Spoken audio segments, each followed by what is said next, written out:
सर्वमङ्गलमाङ्गल्ये शिवे सर्वार्थसाधिके शरण्ये त्र्यम्बके देवी नारायणी नमोस्तुते। ओम ह्रीं दुं दुर्गायै नमः। ಓಂ ಶ್ರೀ ಗುರುಭ್ಯೋ ನಮಃ. ನಮ್ಮ ಯೂಟ್ಯೂಬ್ ವಾಹಿನಿಯ ಸಮಸ್ತ ವೀಕ್ಷಕರಿಗೆ ನಿಮ್ಮ ನೇತ್ರಾವತಿ ಮಾಡುವ ನಮಸ್ಕಾರಗಳು. ಮಾಸ ಭವಿಷ್ಯ ಕಾರ್ಯಕ್ರಮಕ್ಕೆ ನಿಮ್ಮೆಲ್ಲರಿಗೂ ಆತ್ಮೀಯವಾದ ಸ್ವಾಗತ. ವೀಕ್ಷಕರೇ, 2026ರ ಫೆಬ್ರವರಿ ಮಾಸ ಭವಿಷ್ಯ ನಿಮ್ಮ ರಾಶಿಗೆ ಯಾವ ರೀತಿ ಇದೆ ನೋಡೋಣ. ವೃಶ್ಚಿಕ ರಾಶಿ.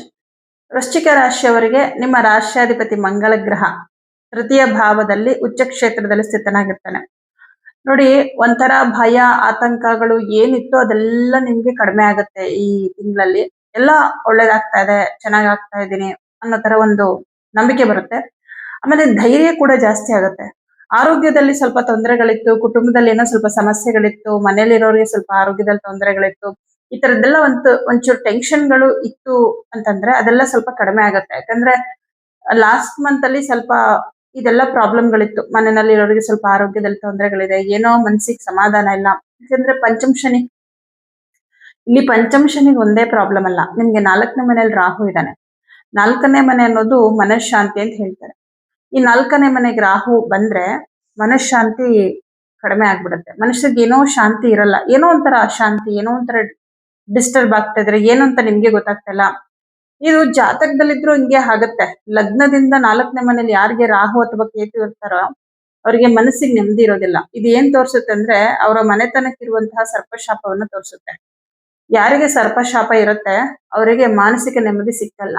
ಯಾಕೆಂದ್ರೆ ನಾಗಗಳು, ಸರ್ಪಗಳು ಮನೋಮಯ ಕೋಶದಲ್ಲಿ ಇರ್ತಾರೆ. ಅಂದ್ರೆ ಮನಸ್ಸು, ನಮ್ಮ ಮನಸ್ಸಿಗೆ ಸಮಾಧಾನ ಸಿಗ್ಬೇಕು ಅಂದ್ರೆ ಅವ್ರದ್ದು ಕೂಡ ಆಶೀರ್ವಾದ ಬೇಕೇ ಬೇಕು.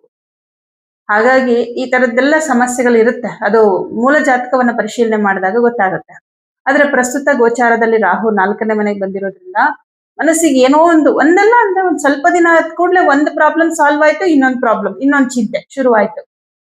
ಈ ತರ ಹಿಂಗೆಲ್ಲ ಆಗ್ತಾ ಇದೆ. ಬಟ್ ಈ ತಿಂಗಳಲ್ಲಿ ಸ್ವಲ್ಪ ನಿಮ್ಗೆ ಆ ಒಂದು ಬೇಸರ, ದುಃಖ ಎಲ್ಲ ಕಡಿಮೆ ಆಗುತ್ತೆ. ಒಂಥರ ಧೈರ್ಯ ಬರುತ್ತೆ, ಭವಿಷ್ಯದಲ್ಲಿ ಏನೋ ಒಳ್ಳೇದಾಗತ್ತೆ ಅನ್ನೋ ಕಾನ್ಫಿಡೆನ್ಸ್ ಜಾಸ್ತಿ ಆಗತ್ತೆ. ಇನ್ನು ನಿಮ್ ಕೆಲ್ಸದ ವಿಚಾರ ಅಂತ ಬಂದಾಗ ಉದ್ಯೋಗದಲ್ಲಿ ತುಂಬಾ ಚೆನ್ನಾಗಿದೆ. ಈ ತಿಂಗಳಲ್ಲಿ ನಿಮ್ಮ ಉದ್ಯೋಗದಲ್ಲಿ ಅಭಿವೃದ್ಧಿ ಇದೆ. ಸ್ವಂತ ಉದ್ಯೋಗ ಯಾರು ಮಾಡ್ತಾ ಇದ್ದೀರಾ ಅವರಿಗೆ ವ್ಯಾಪಾರದಲ್ಲಿ ತುಂಬಾ ಲಾಭ ಇದೆ. ಯಾಕಂದ್ರೆ ತುಂಬಾ ಎಫರ್ಟ್ ಹಾಕ್ತೀರಾ ನಿಮ್ ಕೆಲ್ಸದ ವಿಷಯವಾಗಿ. ತುಂಬಾ ಒಂಥರ ಆಕ್ಟಿವ್ ಆಗಿ ಇರ್ತೀರ ಅಂತಾನೆ ಹೇಳ್ಬೋದು.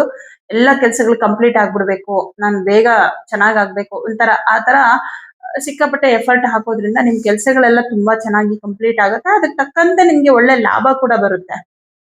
ಆಮೇಲೆ 2ನೇ ಮನೆ ಅಧಿಪತಿ ನಿಮ್ಗೆ ಗುರುಗ್ರಹ ಅಷ್ಟಮದಲ್ಲಿದ್ರು ಕೂಡ ನಿಮ್ಮ 2ನೇ ಮನೆ ವಾಕ್ಸ್ಥಾನವನ್ನ ನೋಡ್ತಾ ಇರೋದ್ರಿಂದ ಹಣಕಾಸಿನ ವಿಷಯದಲ್ಲಿ ಏನು ತುಂಬಾ ಪ್ರಾಬ್ಲಮ್ಗಳು ಬರಲ್ಲ. ಆದ್ರೆ ಹಣಕಾಸಿನ ವಿಷಯವಾಗಿ ತುಂಬಾ ಭಯ ಪಡ್ತಾ ಇರ್ತೀರ ನೀವು. ಯಾಕಂದ್ರೆ ಧನಾಧಿಪತಿ ಅಷ್ಟಮದಲ್ಲಿದ್ದಾನಲ್ಲ, ಇವಾಗೇನೋ ಓಕೆ, ಈಗ ಪರವಾಗಿಲ್ಲ, ಆದ್ರೆ ನಾಳೆ ಹೇಗೆ, ನಾಳೆ ಏನಾದ್ರೂ ತುಂಬಾ ಸಮಸ್ಯೆಗೆ ಸಿಕ್ಕಾಕೊಂಡ್ಬಿಟ್ರೆ, ನಾಳೆ ಏನಾದ್ರೂ ಹಣಕಾಸಿನ ವಿಷಯದಲ್ಲಿ ತೊಂದರೆ ಬಂದ್ಬಿಟ್ರೆ, ಈ ತರ ಯೋಚನೆ ಮಾಡ್ತಾ ಇರ್ತೀರ. ಏನೋ ಒಂದು ಭಯ, ದುಡ್ಡಿನ ಬಗ್ಗೆ ಭಯ ಆಗ್ತಾ ಇರುತ್ತೆ ನಿಮ್ಗೆ. ಫ್ಯಾಮಿಲಿಲಿ ಏನಾದ್ರೂ ಕಷ್ಟಗಳು ಬಂದ್ಬಿಟ್ರೆ ಈ ತರದ್ದೊಂದು ಭಯ ಆಗ್ತಾ ಇರುತ್ತೆ ಅಷ್ಟೇ. ಆತರ ಭಯ ಪಡ್ಬೇಡಿ. ಯಾಕಂದ್ರೆ ಅಷ್ಟಮದಿಂದ ನೆಕ್ಸ್ಟ್ ಗುರು ಬರೋದೇ ಭಾಗ್ಯಕ್ಕೆ. ನಿಮ್ಗೆ ಗುರುಬಲ ಬರುತ್ತೆ. ಬೇರೆಯವ್ರಿಗೆ ಗುರುಬಲ ಬರೋದಕ್ಕಿಂತ ನಿಮ್ಗೆ ಬರ್ತಾ ಇರೋ ಗುರುಬಲ ತುಂಬಾ ಡಿಫ್ರೆಂಟ್. ಯಾಕಂದ್ರೆ ನಿಮ್ಗೆ 9ನೇ ಮನೆಗೆ ಬರ್ತಾ ಇರೋ ಗುರು ತನ್ನ ಉಚ್ಚ ಕ್ಷೇತ್ರದಲ್ಲಿ ಕುತ್ಕೊಳ್ತಾ ಇರ್ತಾನೆ. ಅಂದ್ರೆ ಕೊಡುವಂತಹ ಫಲಕ್ಕಿಂತ ಡಬಲ್ ನಿಮ್ಗೆ ಫಲ ಕೊಡೋದು, ಶುಭ ಫಲವನ್ನ. ಹಾಗಾಗಿ ಎಲ್ಲವೂ ಒಳ್ಳೇದಾಗತ್ತೆ. ಮನಸ್ಸಿನಲ್ಲಿ ನೆಗೆಟಿವ್ ಆಲೋಚನೆ ಮಾಡಕ್ ಹೋಗ್ಬೇಡಿ. ಹಾಗೆ ನಿಮ್ಗೆ ತೃತೀಯ ಭಾವಾಧಿಪತಿ ಶನಿಗ್ರಹ ಪಂಚಮದಲ್ಲಿದ್ದಾನೆ. ಪಂಚಮದಲ್ಲಿ ಇದ್ದಿದ್ದಕ್ಕೆ ನಿಮ್ಗೆ ಏನೋ ಸ್ವಲ್ಪ ಭಯ ಆಗ್ತಾ ಇತ್ತು. ಬಟ್ ಈ ತೃತೀಯ ಭಾವವನ್ನ ಫಿಲ್ ಮಾಡೋದಕ್ಕೆ ಅಂತ ಮಂಗಳ ಗ್ರಹ ಬಂದಿದ್ದಾನೆ. ಅದು ಅವನ ಉಚ್ಚ ಕ್ಷೇತ್ರ. ಹಾಗಾಗಿ ಆ ಭಯವನ್ನೆಲ್ಲ ಹೋಗಲಾಡಿಸ್ತಾನೆ ಅಂತಾನೆ ಹೇಳ್ಬೋದು.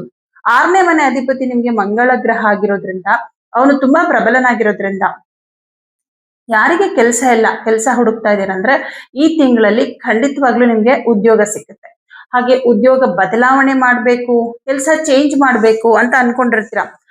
ಕೆಲಸ ಚೇಂಜ್ ಮಾಡ್ಬೇಕು ಅಂದ್ರೆ ಈಗಿರೋ ಕೆಲಸಕ್ಕಿಂತ ಉತ್ತಮವಾದ ಕೆಲಸ ಸಿಗ್ಬೇಕಲ್ವಾ, ಅಂತಹ ಅವಕಾಶ ಕೂಡ ನಿಮ್ಗೆ ಸಿಕ್ಕತ್ತೆ. ಹಾಗೆ ತೃತೀಯ ಭಾವದಲ್ಲಿರುವಂತಹ ಮಂಗಳನಿಂದಾಗಿ ನಿಮ್ಮ ಉದ್ಯೋಗಕ್ಕೆ ಸಂಬಂಧಪಟ್ಟಂತೆ ಅಥವಾ ನಿಮ್ಗೆ ಏನೋ ಯಾವುದೋ ಒಂದು ನಿಮ್ ಕೆಲಸ ಆಗ್ಬೇಕಾಗಿತ್ತು, ಇದಕ್ಕೆ ನಿಮ್ಮ ಸ್ನೇಹಿತರಿಂದ ತುಂಬಾ ಸಹಾಯ ಸಿಗತ್ತೆ. ಇನ್ನು ಚತುರ್ಥ ಭಾವದಲ್ಲಿ ಶುಕ್ರ ಗ್ರಹ ಸ್ಥಿತನಾಗಿದ್ದಾನೆ. ಸಪ್ತಮಾಧಿಪತಿ ಶುಕ್ರ ಚತುರ್ಥ ಭಾವದಲ್ಲಿ ಸ್ಥಿತನಾಗಿದ್ದಾನೆ.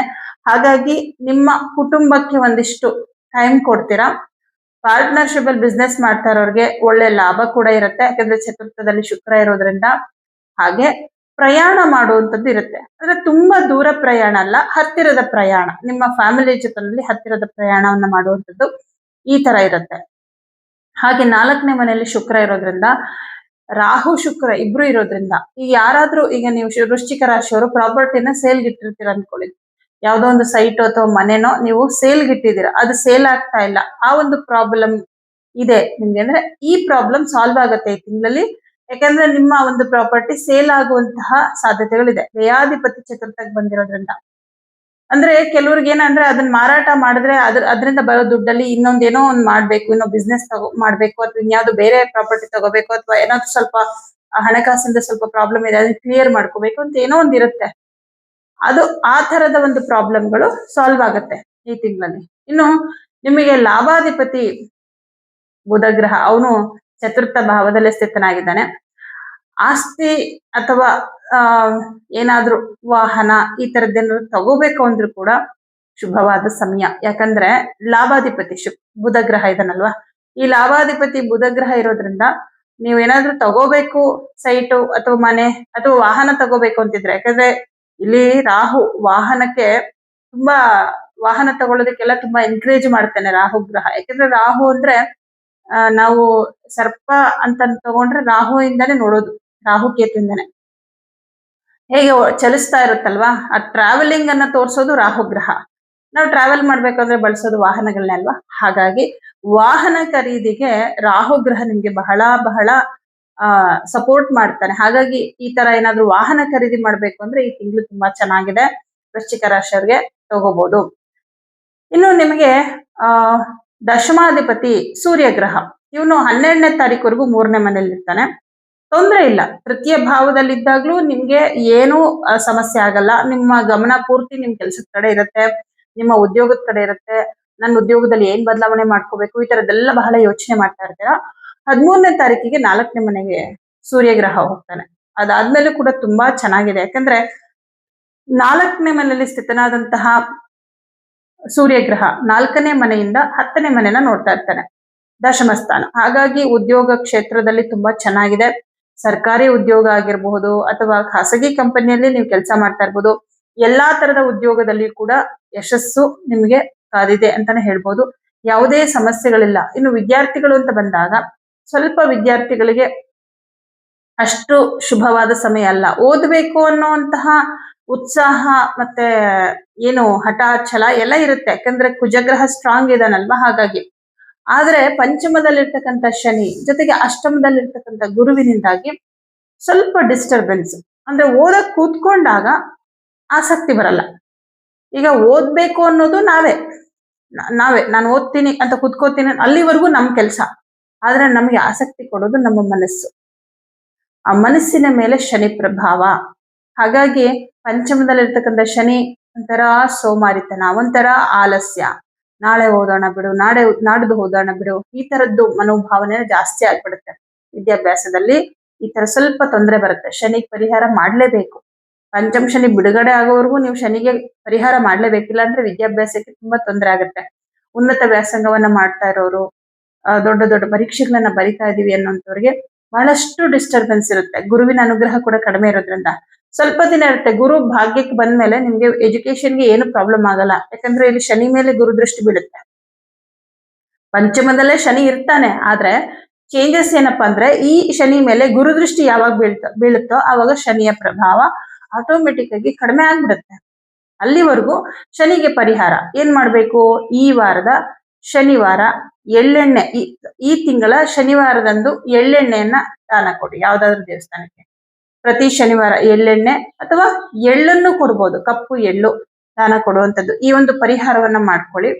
ಇನ್ನು ವಿಶೇಷ ಏನು ಅಂತ ಹೇಳೋದಾದ್ರೆ, ನಿಮಗೆ ಇಲ್ಲಿ ಮಂಗಳ ಗ್ರಹ ತೃತೀಯ ಭಾವದಲ್ಲಿ ಉಚ್ಚ ಕ್ಷೇತ್ರದಲ್ಲಿ ಇರೋದ್ರಿಂದ ಸೋದರ ಸಂಬಂಧಗಳು, ಅಂದ್ರೆ ನಿಮ್ಮ ಸಹೋದರ ಸಹೋದರಿ ಇವರುಗಳ ಜೊತೆನಲ್ಲಿ ಏನೋ ಮನಸ್ತಾಪಗಳಾಗಿತ್ತು, ಭಿನ್ನಾಭಿಪ್ರಾಯಗಳಾಗಿತ್ತು, ಅವರ ನಡವಳಿಕೆಯಿಂದ ಸ್ವಲ್ಪ ಬೇಜಾರಾಗಿತ್ತು ಅಂತಂದ್ರೆ ಅದನ್ನೆಲ್ಲ ಮರೆತು ಸರಿ ಮಾಡ್ಕೊಳ್ಳೋಣ, ಮತ್ತೆ ಮಾತಾಡ್ಸೋಣ, ಒಂದಾಗೋಣ ಅನ್ನೋ ಮನೋಭಾವನೆ ಬರುತ್ತೆ. ಮತ್ತೆ ಸರಿ ಮಾಡ್ಕೊಳ್ಳುವಂತಹ ಸಂದರ್ಭಗಳು ಬರುತ್ತೆ ನಿಮ್ಗೆ.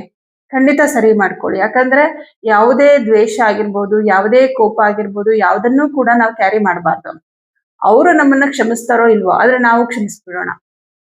ಮತ್ತೆ ಅವರು ನಮ್ಗೆ ತೊಂದರೆನೆ ಮಾಡ್ತಾರೆ ಅಂದಾಗ ದೂರ ಇರಿ, ಆದ್ರೆ ಅವ್ರ ಮೇಲೆ ಯಾವುದೇ ದ್ವೇಷ ಬೇಡ, ಯಾವುದೇ ಕೋಪ ಬೇಡ. ಅಷ್ಟೇ. ಒಳ್ಳೆಯವರಾಗಿದ್ದಾರೆ, ನಿಮ್ಗಿರುವಂತಹ ಅಣ್ಣ ತಮ್ಮಂದ್ರು ಒಳ್ಳೆಯವರು. ಯಾವುದೋ ಒಂದು ಕಾರಣಕ್ಕೆ, ಯಾವುದೋ ಒಂದು ಕೋಪದಿಂದ ನಮ್ಮಿಬ್ರಲ್ಲಿ ಜಗಳ ಆಗೋಯ್ತು ಅಂತಿದ್ರೆ ಖಂಡಿತ ನೀವು ಮತ್ತೆ ಚೆನ್ನಾಗಾಗಿ. ಯಾಕಂದ್ರೆ ಒಳ್ಳೆಯವರು ಸಿಗೋದು ಕಷ್ಟ ಅಲ್ವಾ. ಒಳ್ಳೆ ಸಂಬಂಧಗಳಿಗೆ ಸ್ವಲ್ಪ ಸೋಲೋದ್ರಲ್ಲಿ ಏನು ತಪ್ಪಿಲ್ಲ. ಒಳ್ಳೆ ಸಂಬಂಧಗಳು ಉಳಿಯುತ್ತೆ, ಬಾಂಧವ್ಯ ಹಾಗೆ ಇರುತ್ತೆ. ಹಾಗಾಗಿ ಈ ತರದ್ದೇನೋ ಒಂದು ಈ ತಿಂಗಳಲ್ಲಿ ವಿಶೇಷವಾಗಿ ನಡೆಯುವಂಥದ್ದು.